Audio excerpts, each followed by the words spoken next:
नमस्कार, मैं doctor Veernarayan Tiwari, assistant professor MD विभाग, शिक्षा संकाय, संत तुलसीदास पीजी कॉलेज, कादीपुर, सुल्तानपुर, उत्तर प्रदेश। प्रिय विद्यार्थियों, शिक्षा में शोध, अनुसंधान, रिसर्च इन एजुकेशन, जिसके अंतर्गत अब तक आपने बहुत ज़्यादा विषय सामग्री देखा कि अनुसंधान का अर्थ क्या होता है, परिभाषा क्या होती है, अनुसंधान किन परिस्थितियों में किन क्षेत्रों से लिया जा सकता है, किया जा सकता है, इसकी समस्याएं कहाँ कहाँ मिल सकती हैं, उसके कौन से क्षेत्र, उन क्षेत्रों को चिन्हित कैसे किया जा सकता है,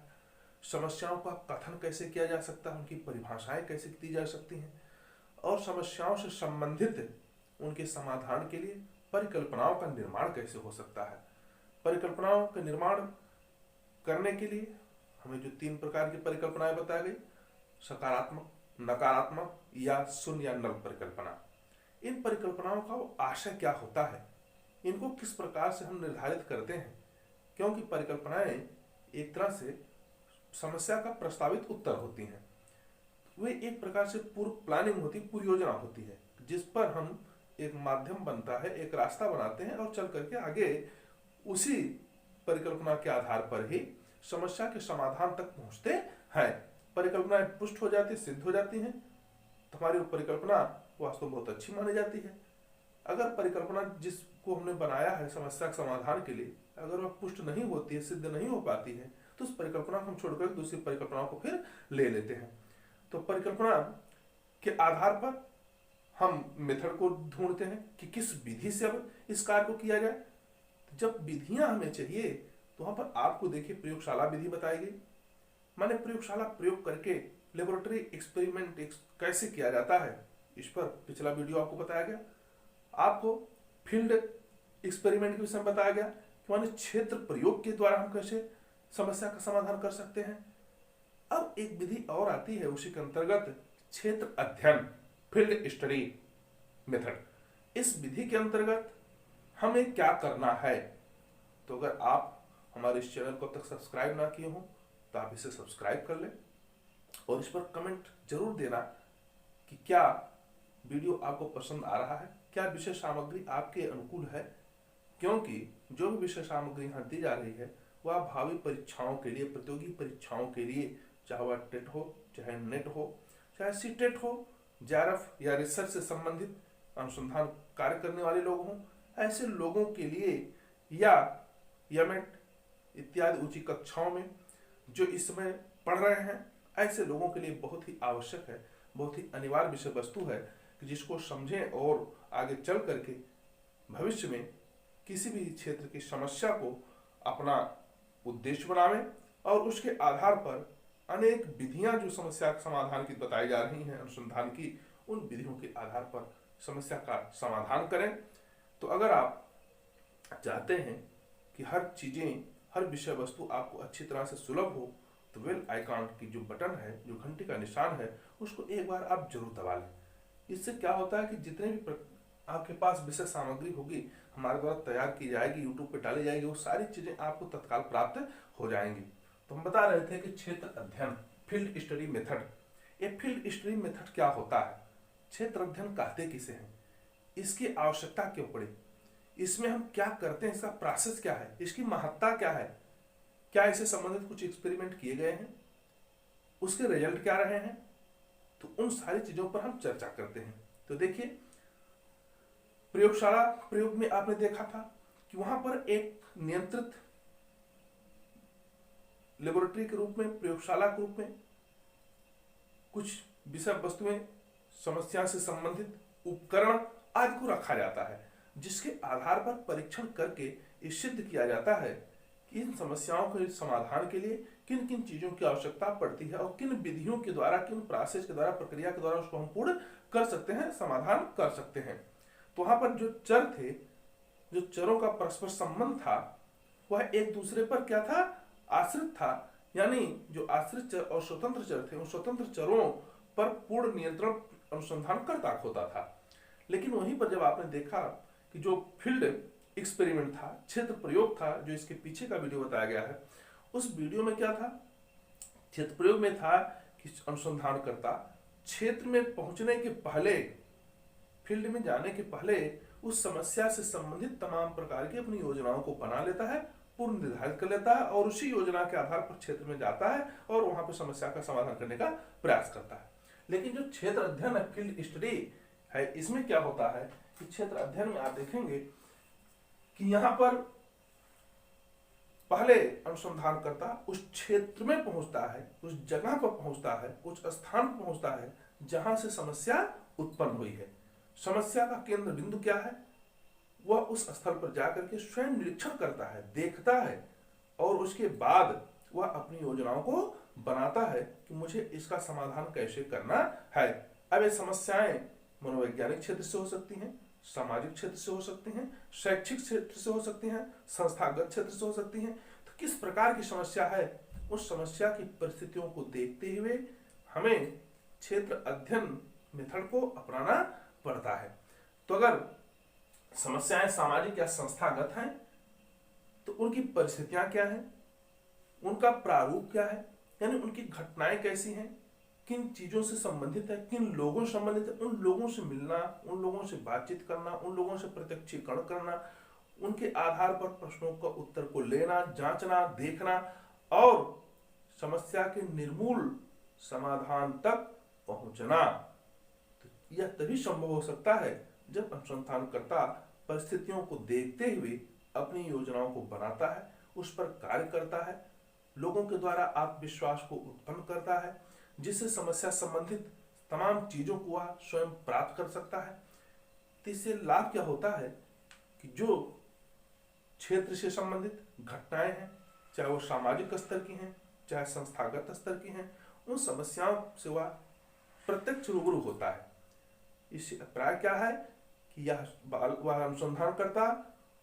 चाहे वह शिक्षा में, किसी संस्था में बालक संबंधित समस्या है, उसके अपराध से संबंधित समस्या है, तो अपराध क्यों करता है उस चीज को जानने के लिए वह क्षेत्र में जाता है, उस गांव में जाता है या उस विद्यालय में जाता है, जिससे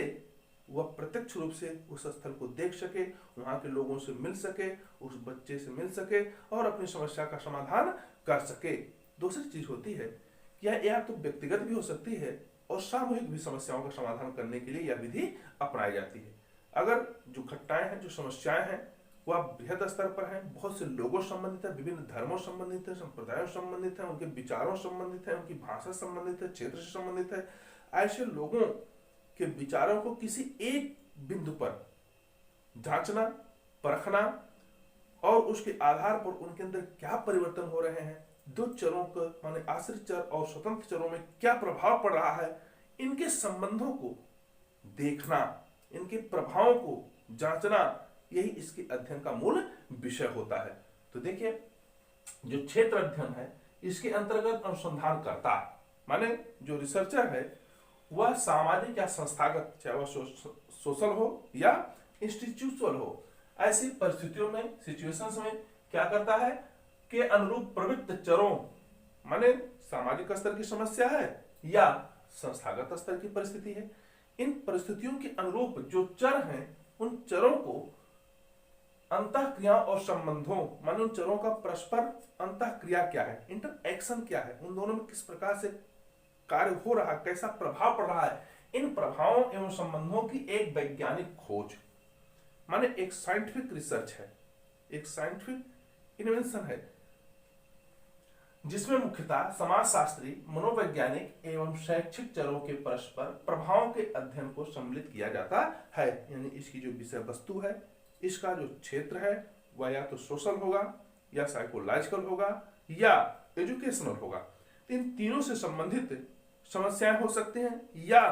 तीनों का मिश्रित रूप हो सकता है, माने शैक्षिक भी हो, सामाजिक भी हो और मनोवैज्ञानिक समस्या भी हो सकती है। तो हम अलग अलग करके भी इन समस्याओं का अध्ययन कर सकते हैं। अगर एक से रिलेटेड है शैक्षिक से तो शैक्षिक परिस्थितियों संबंधित समस्याओं को लेंगे, मनोवैज्ञानिक क्षेत्र से है तो मनोवैज्ञानिक क्षेत्र समस्याओं को लेंगे। लेकिन अगर वही समस्या सामाजिक क्षेत्र से है तो हम वहां पर सामाजिक समस्याओं से संबंधित परिस्थितियों संबंधित चरों का निरूपण करते हैं। लेकिन अगर तीनों का मिश्रित रूप है तो हम उस प्रकार से चरों का निर्माण करते हैं, क्योंकि चर ही मूल होते हैं। चर का प्राय होता है कि समस्याओं के जो दो पक्ष हैं,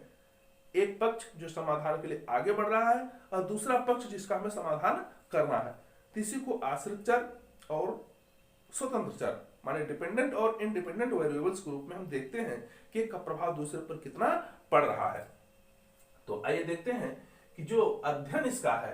मूल रूप से किस पर होता है, दोनों चरों के बीच में वे चर किस प्रकार से दूसरे को प्रभावित करते हैं, एक दूसरे से कितने वे संबंधित हो रहे हैं, उनकी अंतःक्रियाएं क्या हो रही हैं, इसका अध्ययन करना ही क्षेत्र अध्ययन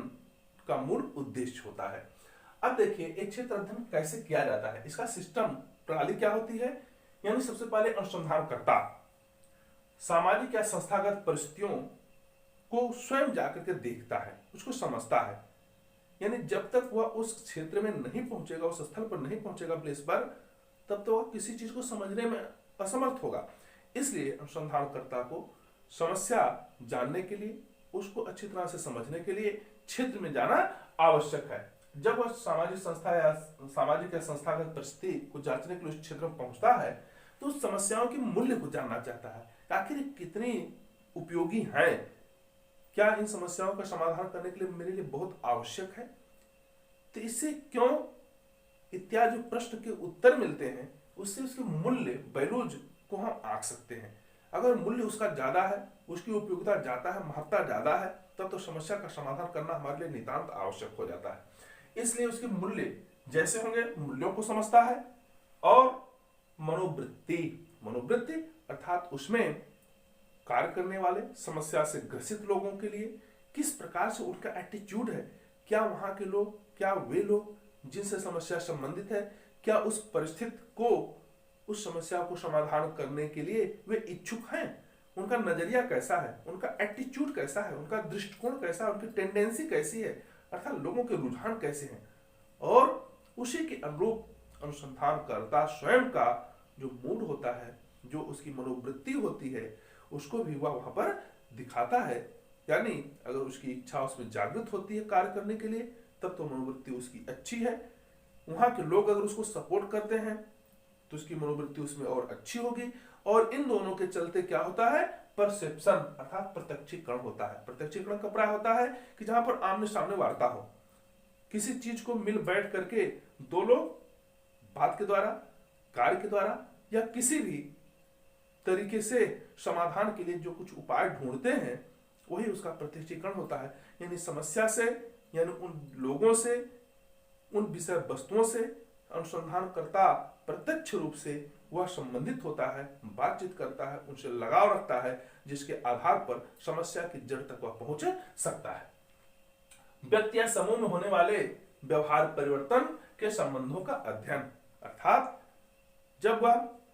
अनुसंधानकर्ता परिस्थितियों को समझ लेता है, उनके मूल्यों को जान लेता है, उनकी जो एटीट्यूड है उसको समझ लेता है, तब वह प्रत्यक्षीकरण के आधार पर, लोगों से बातचीत के आधार पर जब बातचीत करता है, समस्याओं के समाधान के लिए तमाम प्रकार के तरीकों को अपनाता है, तो उसका प्रभाव लोगों पर क्या पड़ रहा है, क्षेत्र पर क्या पड़ रहा है, उसके ऊपर क्या दिखाई पड़ रहा है, इन तमाम चीजों के अंदर जो प्रभाव है, जो परिवर्तन व्यवहार का होता है, जो बातचीत का लहजा बदलता है, जो बॉडी लैंग्वेज देखने को मिलती है, इन तमाम चीजों को देख करके वह यह समझ लेता है कि मेरा यह जो प्रयास है सार्थक दिशा में जा रहा है या गलत दिशा में जा रहा है। इससे विश्वास होने लगता है, क्योंकि वह प्रत्यक्षीकरण के उस फार्मूले पर चल रहा है, लोगों से मिल रहा है। एक लोगों से नहीं काम होता, दूसरे, तीसरे, चौथे, पांचवें इत्यादि लोगों से, अन्य लोगों से, माने अनेक लोगों से मिलने का वह प्रयास करता है, जिससे समस्या की जड़ तक वह पहुंच सके और उसका समाधान कर सके। अर्थात शैक्षिक स्तर पर तमाम समस्याएं आजकल आ रही हैं, सामाजिक स्तर पर तमाम प्रकार की समस्याएं आ रही हैं। इन समस्याओं से संबंधित क्षेत्रों को चिन्हित करना, उन्हें देखना, उनके मूल्यों को समझना, उसके आधार पर मनोवृत्तियों को जांचना और लोगों से प्रत्यक्षीकरण करते हुए समस्याओं के समाधान के लिए आगे बढ़ना, चरों का निरूपण करना, स्वतंत्र या आश्रित चरों में किस प्रकार का एक दूसरे पर प्रभाव पड़ रहा है, किस प्रकार का इंटरएक्शन हो रहा है, इन्हीं चीजों को जांचने का कार्य ही, परखने का कार्य क्या होता है, फील्ड स्टडी होती है, क्षेत्र अध्ययन होता है। अब आइए हम इसमें दो एक एक्सपेरिमेंट जो हुए हैं उसके विषय में चर्चा करते हैं। जैसे पहला प्रयोग जो लिया गया है वह गेटजल और ग्यूबा के द्वारा, माने इन दोनों वैज्ञानिकों के द्वारा कर्तव्य द्वंद्व रोल कॉन्फ्लिक्ट पर प्रयोग किया गया। प्रयोग में क्या इन्होंने किया कि इन्होंने वायुसेना के कुछ अधिकारियों को अपने प्रयोग में विषय वस्तु में शामिल किया। वायुसेना के जो अधिकारी थे साथ ही साथ वे किसी सैनिक स्कूल में शिक्षक भी थे, यानी एक रोल उनका था, कर्तव्य था वायुसेना में अधिकारी के पद को निर्वाहित करना, उस पर कार्य करना, और साथ साथ दूसरा कार्य उनको क्या दिया गया, सैनिक स्कूल में शिक्षक का कार्य करना, माने बच्चों को पढ़ाना। अब देखना यह था क्या ये वायुसेना के जो अधिकारी थे उनके जो कर्तव्य के भाव थे, जो कार्य करने के तरीके थे, उसका जो प्रभाव था, क्या वही प्रभाव, वही कार्य करने का तरीका शिक्षक के रूप में भी दिखाई पड़ रहा है। तो इस तरह से जब दोनों परिस्थितियों में, दोनों कर्तव्यों में अलग अलग दृष्टिकोण से उसको जांचा गया, परखा गया, तो उसमें रिजल्ट क्या निकला, यानी कर्तव्य द्वंद्व, कार्य करने का जो संघर्ष है वो जितना ही अधिक होगा, व्यक्ति उतने ही प्रभावी ढंग से कार्य को संपन्न करता है। इसीलिए कहा जाता है कि टारगेट को हमेशा हाई रखना चाहिए। जो मेरे उद्देश्य हों वे बहुत ही ऊंचे हों, अच्छे हों, चुनौतीपूर्ण हों, क्योंकि जितनी अधिक चुनौतियां होती हैं उतना ही कार्य करने का तरीका भी आनंददायी होता है, उतना चैलेंजिंग होता है, उतना ही उत्साहित होता है। इसलिए ये पाया गया कि जो भी वायुसेना के अधिकारी बहुत ही प्रभावी ढंग से अपने अधिकारित्व का कार्य करते थे, अपने उन वायुसेना में जो अधिकारी के कर्तव्य थे उसका निर्वाह जैसे करते थे, ठीक उसी प्रकार से वे शिक्षक के दायित्व में भी कार्य करने में उतने ही निपुण थे। उनका कमांड वैसे था, उनकी स्पीच वैसी थी, उनकी वाणी वैसी थी, उनके कार्य करने के लहजे तरीके भी बिल्कुल ऐसे थे, प्रभावी थे, जो छात्रों को अत्यधिक प्रभावित कर लेते थे। तो इस तरह से गेटजेल और ग्यूबा ने यह पाया कि कर्तव्य द्वंद्व जितना ही अधिक चुनौतीपूर्ण होता है उतना ही अधिक वह अधिकारी या कार्य करने वाले जो सेना के अधिकारी थे वे प्रभावी थे, प्रभावशाली थे। तो इस तरह से कर्तव्य द्वंद्व माने रोल कॉन्फ्लिक्ट एवं कर्तव्य स्वीकार करने का प्रभाव, रोल टेकिंग इफेक्टिवनेस को जांचने का एक अच्छा इन लोगों ने प्रयोग किया, जिसमें इन्होंने क्या पाया कि अगर कोई भी व्यक्ति एक ही साथ एक अपने वास्तविक कर्तव्य का पालन करता है, साथ ही साथ उसको जो और सपोर्टिंग वर्क दिया जाता है, अगर दोनों में वह मनोवेग से कार्य करता है, तन्मयता से कार्य करता है, तो उसकी प्रभावशीलता कैसी है। तो कभी कभी होता है कि अगर कार्य करने का तरीका बहुत ही अच्छा है, लोगों के अंदर उस प्रकार की चुनौतियां भरी हुई हैं, तो अब व्यक्ति अगर वहां पर सफल है तो दूसरे क्षेत्र में भी अगर उसे कभी दायित्व दिया जाता है तो उसी ईमानदारी के साथ, उसी अपनी तन्मयता के साथ, लगन के साथ कार्य को करता है, जिसका ये आधार होता है। कहते हैं कि जो कुछ भी तेज तर्राक लोग होते हैं उनको अन्य कार्यों को सौंपा जाता है। यह सिद्ध होता है गेटजेल और ग्यूबा के इस एक्सपेरिमेंट के द्वारा। आज हम उसको आधार बनाते हैं। समाज में तमाम प्रकार की समस्याएं हैं, ऐसी समस्याओं को समाधान करने के लिए ऐसे लोगों को वहां पर लगाया जाता है। इसीलिए कहा जाता है कि कर्तव्य बोध जो होता है, कर्तव्य का जो द्वंद्व होता है, यह व्यक्ति को अपने उस उद्देश्य तक पहुंचाने में काफी भूमिका निभाता है, उसका साथ देता है, सपोर्ट करता है। दूसरा एक्सपेरिमेंट था कुक एवं ग्रीनहो ने किया था। कुक एवं ग्रीनहो ने एक विस्तृत विभिन्न समूहों के शैक्षिक क्षेत्रों को चुना था। माने जो समूह था वह विभिन्न क्षेत्रों से संबंधित था, विभिन्न लोगों से संबंधित था, विभिन्न धर्मों से संबंधित था, विभिन्न उसमें संप्रदायों के लोग थे, जातियों के लोग थे, भाषा के थे और उनकी जो वेशभूषा थी, यानी भिन्न भिन्न क्षेत्रों के तमाम लोगों को चयनित किया गया, जिसमें कुछ बोर्ड के अधिकारियों को लिया गया, कुछ शिक्षकों को लिया गया, कुछ नागरिकों को सम्मिलित किया गया और कुछ विद्यार्थियों को लिया गया, जो भिन्न भिन्न वर्गों के थे, भिन्न भिन्न धर्मों के संबंधित थे, भिन्न भिन्न भाषाओं से थे। अब इनका जो प्रयोग था ये देखना था कि वास्तव में उदारवादिता किसके अंदर ज्यादा होती है, यानी सबसे अधिक उदार विद्यार्थी होता है या शिक्षक होता है या नागरिक होते हैं या बोर्ड के अधिकारी होते हैं, सदस्य मेंबर्स होते हैं। इस चीज को जांचने के लिए इन्होंने प्रयोग किया और क्षेत्र क्या चयन किया, शैक्षिक क्षेत्र माने स्कूल को। उसमें उन्होंने पाया कि जो बोर्ड के अधिकारी हैं उनके जो कर्तव्य कार्य करने का जो भाव है वह बहुत अधिक पिटीनेस नहीं है, माने उसमें दया उदारता का भाव कम पाया गया। लेकिन जो नागरिक थे उनके अंदर इनसे कुछ अधिक दया का भाव मिला, उदारता मिली, और नागरिकों से भी ज्यादा अधिक उदार वे शिक्षक पाए गए, और शिक्षकों से भी सबसे अधिक उदार कौन मिले? विद्यार्थी मिले। तो इस तरह से जो उदारता का एक क्रम बनाया गया, सीक्वेंस बनाया गया, कौन अधिक उदार हो सकता है, कौन उससे हार्ड हो सकता है, तो उदार रिजल्ट क्या निकला कि जो विद्यार्थी थे ये सबसे अधिक उदार थे, और उनसे थोड़ा कम उदार शिक्षक पाए गए, और शिक्षकों से भी कम उदार कौन थे? वहां के जो नागरिक थे, और नागरिकों से भी कम उदार बोर्ड के सदस्य थे। यानी उदारता के इस भाव को जांचने के लिए किसी भी परिस्थिति में किस प्रकार से किसका कितना भाव होता है, कितना सहयोग होता है, कितना उससे जुड़ने के लिए वो अपनी उदारता को दिखा सकते हैं, इस चीज को जांचने के लिए जो प्रयोग किया गया किसके द्वारा? कुक एवं ग्रीनहो के द्वारा, उसमें इन्होंने यही पाया कि उदारता के क्षेत्र में विद्यार्थी सबसे सरल होता है, सबसे उदार होता है, उसके बाद शिक्षक का स्थान आता है, उस शिक्षक उदार होता है लेकिन विद्यार्थियों की अपेक्षा थोड़ा कम होता है। जो नागरिक हैं वे उस शिक्षकों से भी थोड़ा कम उदार हैं, लेकिन जो बोर्ड के सदस्य थे वे तो बहुत ही कम उदार पाए गए। तो इस तरह से दो एक्सपेरिमेंट से कर्तव्य बोध को हम सिद्ध कर सकते हैं, दिखा सकते हैं कि कौन व्यक्ति कैसे कर्तव्य को करके कॉन्फ्लिक्ट के द्वारा, अपने संघर्षों के द्वारा आगे बढ़ सकता है, अपनी समस्याओं का समाधान कर सकता है। अगर उसे डबल रोल दिया जाता है, दो दो कर्तव्य दिए जाते हैं, तो दोनों ड्यूटी को अच्छी तरह से निर्वाहित करने में कितना सफल हो सकता है। अब आता है कि जो क्षेत्र अध्ययन है, फील्ड स्टडी है,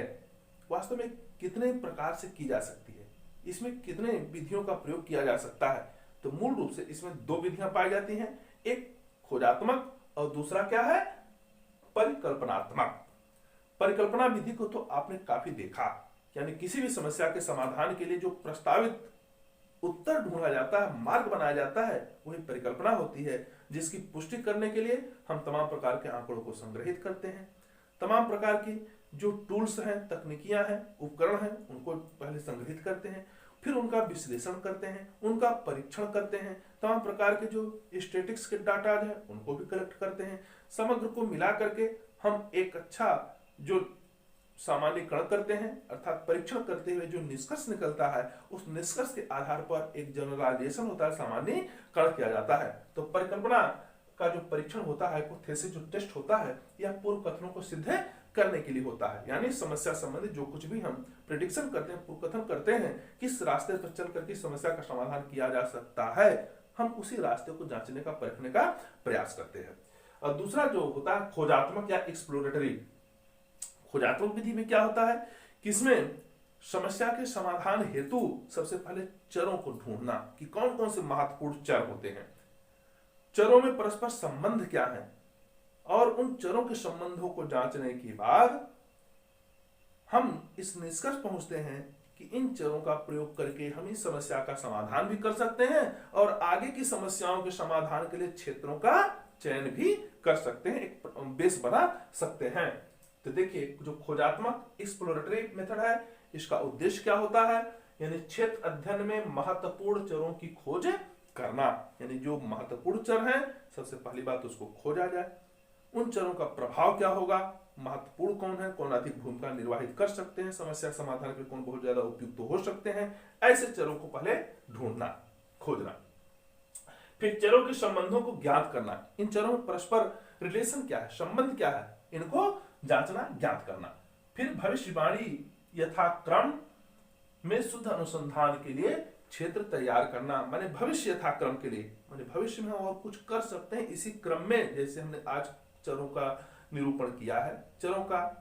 संबंधों को जांचा है, उसी के आधार पर भविष्य यथाक्रम, भविष्य यथाक्रम का क्या है कि भविष्य में भी इसी क्रम पर इन्हीं चरों के द्वारा इस प्रकार के चरों को निर्धारित करके हम अनुसंधान के लिए क्षेत्र को तैयार कर सकते हैं, फील्ड को एक बना सकते हैं।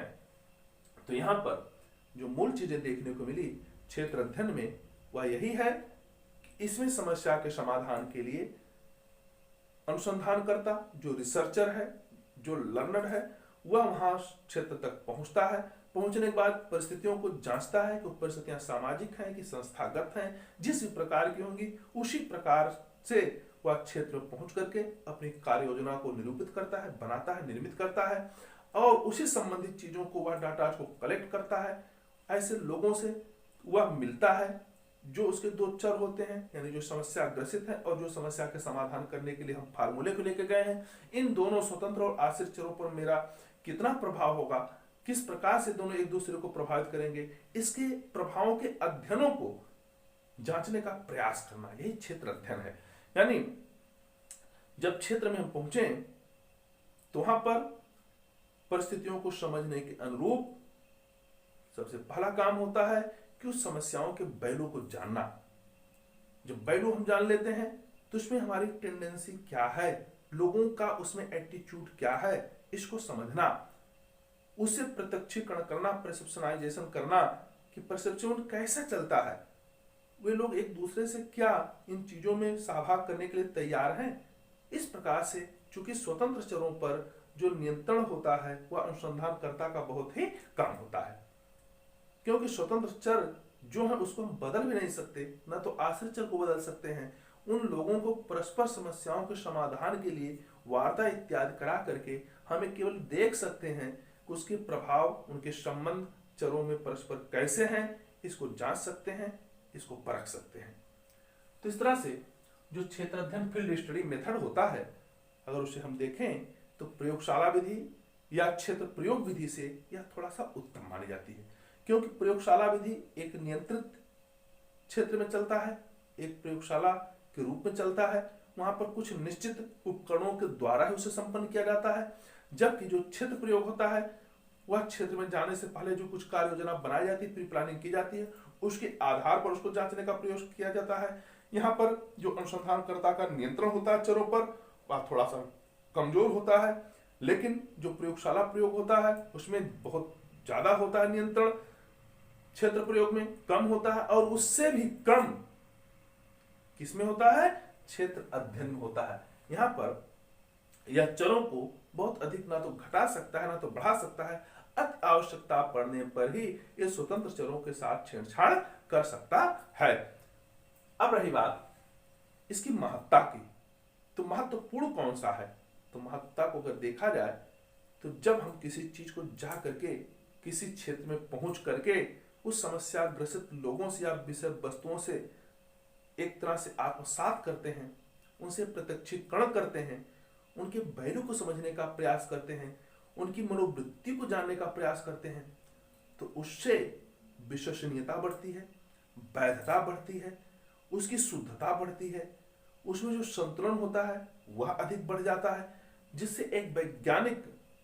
जो पुष्टि होती है वह और अधिक मजबूत के साथ हमारे सामने आती है। इसलिए उसमें विश्वसनीयता का ग्राफ बढ़ जाता है, क्योंकि हम ऐसे लोगों से खुद मिलते हैं, ऐसी वस्तुओं को स्वयं समाधान करने के लिए आंखों से उसका स्वयं निरीक्षण करते हैं। यही कारण है कि जो भी कुछ सामाजिक घटनाएं या आपराधिक इत्यादि प्रवृत्तियां होती हैं, ऐसे लोगों से मिलने के लिए जो भी रिसर्चर होते हैं, अनुसंधानकर्ता होते हैं, वे कहाँ पहुंचते हैं, सीधे सीधे उस क्षेत्र पहुंचते हैं, वहां के लोगों से मिलते जुलते हैं, उस घटना स्थल को देखते हैं, क्योंकि जब तक हम घटना स्थल को नहीं देखेंगे, नहीं जांचेंगे, तब तक उसके परिवेश को समझ नहीं पाएंगे। इसलिए परिवेश या घटना स्थल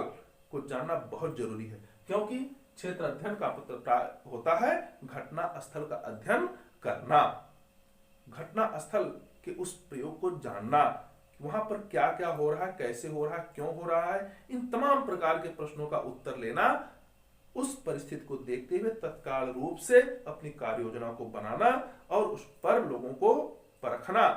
यही कारण है कि जो घटना है ना तो उसको हम टाल सकते हैं, जो लोग हैं ना उसको हम बदल सकते हैं। तो जो लोग हैं वे एक तरह से स्वतंत्र चर हैं, जो घटना स्थल हुआ उसका आश्रित चर है।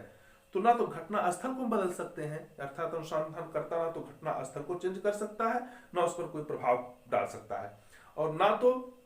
जिन लोगों ने घटना में शामिल हुए हैं ऐसे लोगों को वह चेंज कर सकता है। यही कारण है कि क्षेत्र अध्ययन में अनुसंधानकर्ता का जो चरों पर नियंत्रण होता है वह बहुत ही कमजोर होता है, वह उस पर बहुत ज्यादा अपना कुछ फोकस नहीं कर सकता। हाँ, उसमें इतना ही कर सकता है कि अगर कुछ लोग जो उससे संबंधित हैं वे अपने रिस्पांस को अच्छी तरह से नहीं दे रहे हैं तो अन्य लोगों को उसमें कुछ दो एक लोगों को सम्मिलित कर सकता है। यानी जो नियंत्रण है वो बहुत कम होता है, अधिक नहीं हो पाता, वह मनमानी नहीं कर सकता। यही कारण है कि इसके जो रिस्पांस होते हैं वे वास्तव में बहुत ही अनुक्रियाएं जो होती हैं, जो रिजल्ट होता है वह अच्छा होता है, उसमें विश्वसनीयता का भाव बढ़ जाता है। तो पुनः इसको हम एक बार सर से निगाह समझने का प्रयास करेंगे कि जो क्षेत्र अध्ययन है, जो फील्ड स्टडी मेथड होता है, इसमें क्या किया जाता है। यानी सबसे पहले इसमें अनुसंधानकर्ता किसी सामाजिक या संस्थागत परिस्थिति को देखता है, उससे संबंधित समस्याओं को जांचने का प्रयास करता है, समस्याओं का पूर्व कथन करता है, और पूर्व कथन यानी समस्या क्या है, कैसे है, मैं वहां जाकर के देखूंगा, जांचूंगा, उनसे लोगों से मिलूंगा, इस प्रकार की भाव के बाद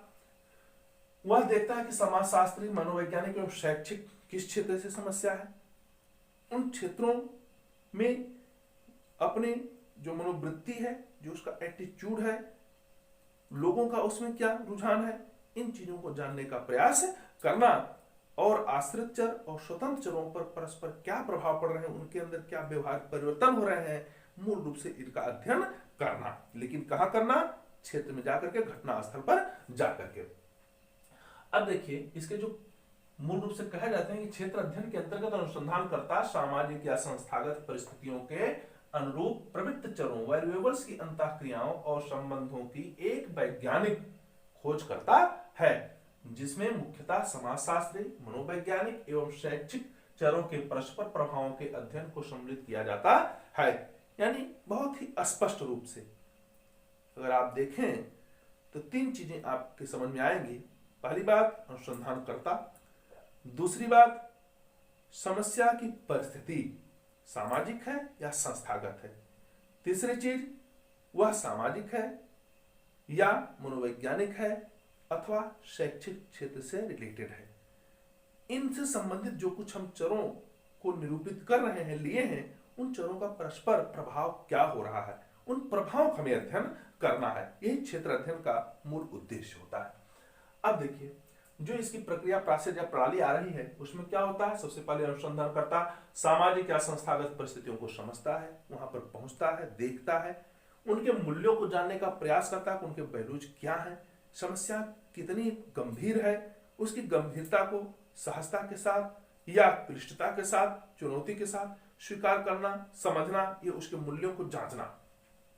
जब वह मूल्यों को समझ लेता है तो वहां पर रुझान क्या लोगों के हैं, एटीट्यूड क्या है, मनोवृत्ति क्या है, इसको जानने का प्रयास करना, पुनः प्रत्यक्षीकरण करना, अर्थात अब अपनी कार्य योजना के आधार पर विषय वस्तु से संबंधित जो भी कुछ उससे टूल्स हैं, टेक्निक्स हैं, उसको अपनाना और उससे होने वाले जो भी कुछ बिहेवियर चेंजिंग है उसको जांचने का प्रयास करना, अर्थात उसमें जो कुछ भी व्यवहार परिवर्तन हो रहा है उन संबंधों को अध्ययन के रूप में अपनी सामग्री के रूप में सम्मिलित करना। इसके दो एक्सपेरिमेंट गेटजेल और ग्यूबा का, जिसमें कर्तव्य रोल कॉन्फ्लिक्ट एवं कर्तव्य स्वीकार करने का प्रभाव, रोल टेकिंग इफेक्टिवनेस को देखा गया। यानी इसमें क्या था, जो वायुसेना के अधिकारी थे, जो एक अधिकारी के पद पर कार्य कर रहे थे, दूसरे शिक्षक के रूप में भी वही कार्य कर रहे थे, इन दोनों को कर्तव्य स्वीकार करने का प्रभाव, अर्थात क्या एक कर्तव्य के साथ दूसरे कर्तव्य को स्वीकार करेंगे, उन्होंने किया। और जब कर्तव्य दो अलग अलग क्षेत्रों में आए, एक कमांड में, एक केवल लैंग्वेज में, कि हम उसको पढ़ा सकते हैं, बता सकते हैं, अपने कर्तव्यों का निर्वाह वहां भी कर सकते हैं उतनी ही ईमानदारी से, उतनी ही प्रभावशालिता से, तो उन लोगों ने देखा कि जो कर्तव्य द्वंद था, दो प्रकार के कार्यों को करने के लिए एक ही आदमी जब दो स्थानों पर पहुंचता है तो उनके भाव में क्या परिवर्तन होता है, उनके प्रभाव में क्या चेंजिंग होती है, इन चीजों को जांचने के लिए जब यह प्रयोग किया गया, किसके द्वारा, गेटजेल और ग्यूबा के द्वारा, तो पाया क्या गया कि जो अधिकारी वायुसेना में बहुत ही अधिक प्रभावशाली ढंग से कार्य करते थे, शिक्षण कार्य में भी वो इतने ही निपुण पाए गए, और जो वहां पे कमजोर थे वे शिक्षण कार्य में भी कमजोर पाए गए। अर्थात जो एक स्थल पर एक कर्तव्य में प्रभावी ढंग से कार्य करने में समर्थ है, वह दूसरे क्षेत्र में भी कार्य करने में समर्थ पाया गया। लेकिन जो अपने उस कर्तव्य को लापरवाही पूर्वक कर रहा था, वह दूसरे कार्य को दिए जाने पर भी उसकी वही कमजोरी दिखाई पड़ी। तो रिजल्ट क्या था, कर्तव्य द्वंद्व जितना अधिक होगा, कार्य करने वाला अधिकारी उतना ही प्रभावकारी होगा। दूसरा एक्सपेरिमेंट था कुक-लेग्रेन्हो का। इन्होंने क्या बताया, अर्थात इनका जो क्षेत्र था ये विभिन्न लोगों से मिला जुला था, विस्तृत क्षेत्र था, तमाम प्रकार के धर्म, संप्रदाय, जाति, भाषा इत्यादि से संबंधित लोग थे, जिसमें कुछ स्कूल बोर्ड के सदस्यों को रखा गया, कुछ नागरिकों को रखा गया और कुछ शिक्षकों को एवं विद्यार्थियों को। इनमें उदारता का एक परीक्षण किया गया, तो उसमें क्या पाया गया कि जो विद्यार्थी थे वे सबसे ज्यादा उदार पाए गए, उनसे कम उदार शिक्षक थे, उनसे भी कम नागरिक थे और नागरिकों से कम बोर्ड के जो शिक्षा बोर्ड के सदस्य थे, ये पाए गए। तो इससे देखा गया कि अगर विभिन्न लोगों के हैं एक ही प्रकार के एक्सपेरिमेंट करना है, क्षेत्र में अध्ययन करना है, उन लोगों से पूछना है, किसी चीज को जांचना है, भिन्न लोगों से हम बात करते हैं तो उसमें रिस्पांस क्या आता है, वहां पे आश्रित चर और स्वतंत्र चरों में किस प्रकार का संबंध होता है, इन संबंधों के आधार पर हम निष्कर्ष पर पहुंचते हैं। फिर हमने देखा कि टाइप्स ऑफ फील्ड स्टडी, यानी इसके प्रकार कितने होते हैं। उसमें एक खोजात्मक एक्सप्लोरेटरी